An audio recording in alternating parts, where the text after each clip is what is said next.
Okay, let me get this straight. If the puppy poops on the grass, and the owner picks it up, the rule is not violated. Yes? Yes? So unless there is an allegation that a puppy poops and that the poop is not picked up and disposed into a sealed plastic bag, there is no violation. And these complaints do not contain an allegation of any pooping that was not picked up, yes? Yes, that would be an unfortunate pooping, but since the poop is picked up and disposed properly, it does not violate the rules. Okay, let's see what the complaints are here.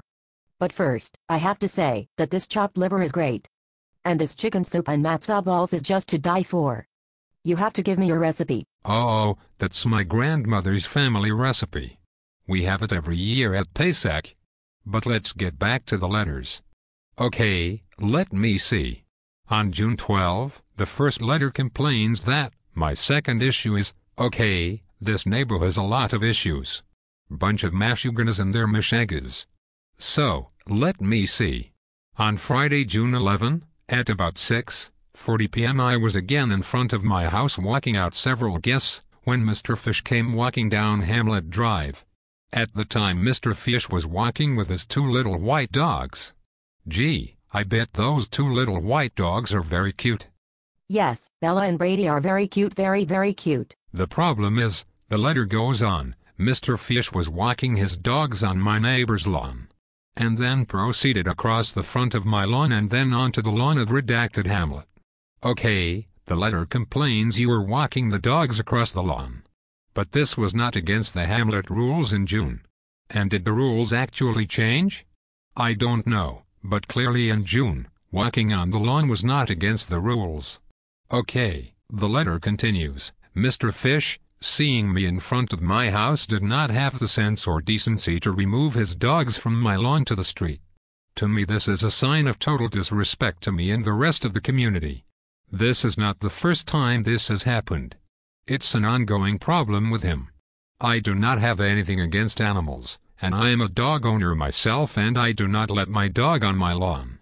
You see, this neighbor does not let his dogs on his own lawn. He clearly believes that the rules should not allow dogs on the lawns, and in July new rules have come out that dogs may not walk of the grass, so this owner complaints have moved the board to change the rules, oy vey, and now the dogs pee and poop in the street, making a bigger mess than ever, oy vey.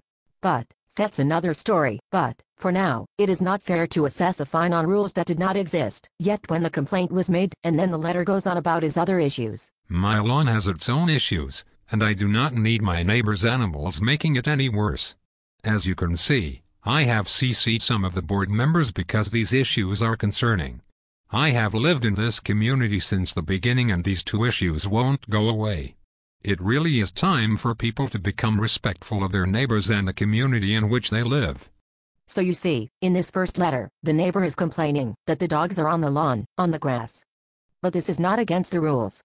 At no time does he complain that the dogs have pooped on the grass and that the poop has not been picked up. So there is no violation of the rules. The neighbor is not happy that the dogs are on the grass, but that is not against the rules. At least it certainly was not against the rules on June 11th when this alleged incident is to have occurred. Okay, then letter 2 says that there continues to be a problem with the pet urinating and defecating on neighbors' lawns. This is ruining the lawns. A repeat and chronic offender, as witnessed by myself by my own eyes, is Mr. Fish. Please help. Yes, the letter calls Mr. Fish a repeat and chronic offender, but the complaint does not describe what offense he accuses Mr. Fish of doing so far. The only action that is clearly stated to have been done is that the dogs were on the lawn. That was not against the rules. There is not any allegation of any specific violation of any rule. There is no allegation of any poop making that has not been disposed of properly.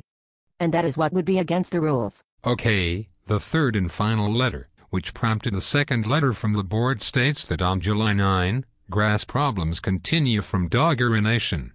My neighbor Charlie Fish continues to ignore the rules. He allows the dogs to urinate on my property.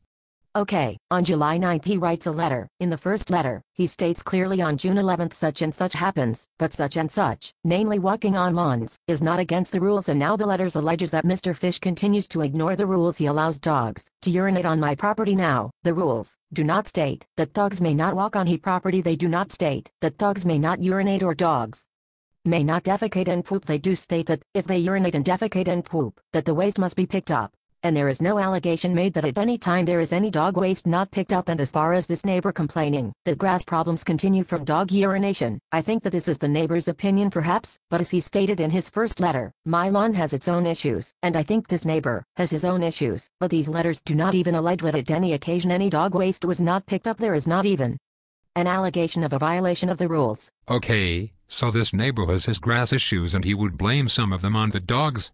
But the grass issues do not establish that the rule violations have occurred.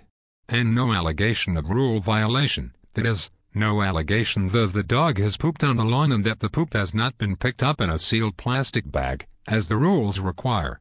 So, in summary then, the letters of complaint were written and submitted and passed on to Dr. Fish but without identifying the writer. Further, none of these letters contain any allegations of poop having been made and not picked up, so none of these letters contains allegations of misbehavior by Dr. Fish which could be judged against the rules of the Hamlet condo, because none was even alleged. Therefore, the fine assessed by the board is without basis and is arbitrary and should be removed by the grievance committee. I see how this shows how a fine cannot be assessed for breaking a rule that was never actually broken. Okay. For Staysh. Dank mine neighbors.